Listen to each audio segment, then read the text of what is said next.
The last time I came here to Florida was like 2 years ago. That was exactly just when I had purchased this Sony a7S III, which I'm shooting this video on. And if someone at that point would have told me that I'd be back here in 2 years, as of making this video, with the insane tech that I'm hoarding in this bag, I wouldn't have believed that story. In this video, we're gonna talk about my insane Overkill carry-on the creator travel bag. Let's roll the intro.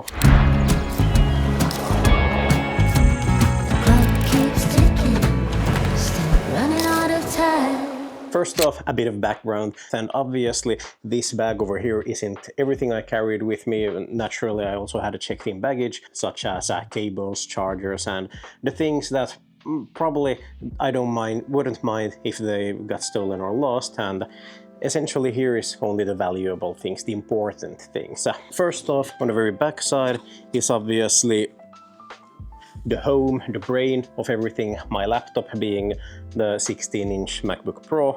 I do all of my editing even back home with this computer. This is everything. It's 2021, it's an M1 processor, so already old if you'd ask Apple. However, it handles even 4K footage just fine, perfectly. There's no reason to upgrade.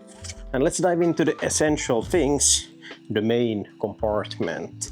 So obviously the main camera, the workhorse, it's missing from in here because that's the one I'm shooting this very video on, the Sony a7S III. This one is paired with the Mantis Pod. As for the only microphone I took with me on this trip is the DJI Mic 2, visible over here. And to my main photographic camera, that would be the Leica Q2, which I already made some videos about, linked up here in the corner now whilst on this very travel. This is the main camera I'm bringing with me literally everywhere we go, so that would be this one. And now to put truly emphasis on the word overkill, why this is ridiculous. The main video camera for this trip is no other beast than the red Komodo 6K over here. Was it overkill? Absolutely. Is it necessary? Absolutely no, because I have the Sony. However, this is a new camera to me. I couldn't miss the opportunity to come here to Florida to see the beaches, to see the palms, the sunny weather, and not be able to shoot it with a true cinema camera. So here we are. You can just imagine the reaction of my wife when we're like figuring out that how much stuff can we fit within the 8 kilos per person we're allowed to carry on, and I'm deciding to bring this monster of a camera with me. Well, I'm still alive, as you can see from seeing this video. A few points is that the brain obviously is here. The battery packs, I could have managed with only one battery, but then I figured if I'm out and about, I might as well take two.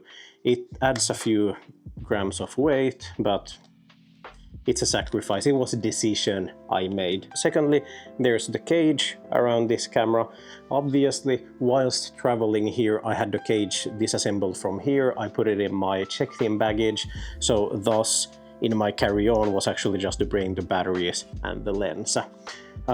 Lens-wise, the ultimate choice, which I brought with me here, is the Sigma 17 to 40mm f1.8. Now you might notice that I'm not having a separate monitor with me. Instead, you can see that over here is no other than my iPhone. And it's on this kind of phone mount over here, meaning that obviously it'll eat up my phone's battery, the juice from it, the more I shoot. But then again, the phone is fast and easy to charge in the car or wherever. And back to the topic of lenses, I mentioned that this is the true workhorse for this. For the Sony, however, I'm shooting this on the 24 to 70mm f2.8, and that is the only lens I am having with me for the Sony. It covers 90% of the stuff. Maintenance wise, obviously we have a lens cleaning cloth, a brush, and then of course a blower. Tool wise, the red side widener. Essentially being a multi-tool with different kind of Allen keys, hex keys also. Storage wise, a Samsung T7 Shield, perhaps the best external SSD hard drive available, as it's IP something rated. It's basically water and shock resistant. You can drop it on the floor, you can spill on it and it'll work. And obviously the USB cable for it. Other things perhaps visible on screen, of course, ibuprofen, Panadol or Tylenol as in the US. And then a memory card case. Mainly I have here the memory cards for the red Komodo because it hoards data. It's literally insane. For the Sony, I actually have only 2 memory cards and they're both in the camera. I don't have any spares with me. I'm not shooting that much on this trip. It's still kind of a vacation, kind of a play around, full things with the camera gear. This trip though, it's a family vacation, still with my wife and the kid. I have the possibility to offload everything, so I don't need more memory cards than the 2 already in the camera. And then this might be a secret sauce, I have to say. Probably the best thing over here, if you can see, wired headphones made by Marshall. I don't know how authentic or how true the sound is from these, but they're just good. They're comfortable to use, they're stylish after all, and they're wired, meaning I hate editing with Bluetooth headphones because there's that ever so slight tiny delay in it, and this eliminates all of that hassle. Plus, when you squeeze them in together like this, the footprint of them in your bag is just so small. And then let's talk power. And for that, I have the 65-watt charger made by DJI, originally for the Mavic 3, but considering it tries the travelability scale of this, it's it's 10 out of 10, no, it's 11 out of 10. Literally, I can charge my laptop with it, with a Sony, and what I'm not going to show is of course the other essential things such as spare t-shirts, underwear, socks, toothpaste, toothbrush, deodorant, and the passport. That's pretty much it. And the filters aren't stored anywhere separately, they're mounted on the lenses all the time because that's the best place to store them. What I took with me on this trip was actually only the PMBND 2 to 5 stops with the built-in mist filter. However, now whilst on this trip that filter actually broke down, so I had to order from Amazon a new VND filter, which I'm using right now, and also a new set of mist filters.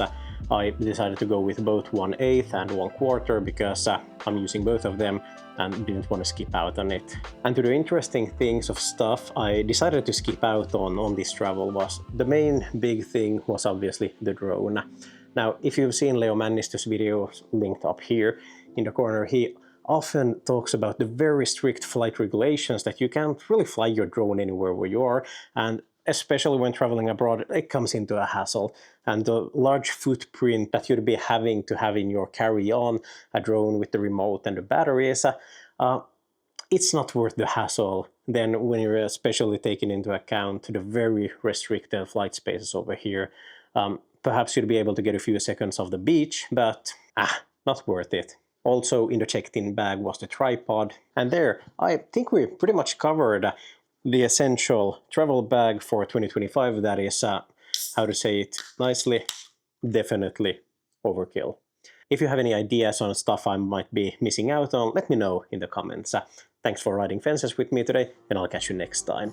And now, I'm gonna go out, enjoy my Fanta, and go suntanning. See you in the next one.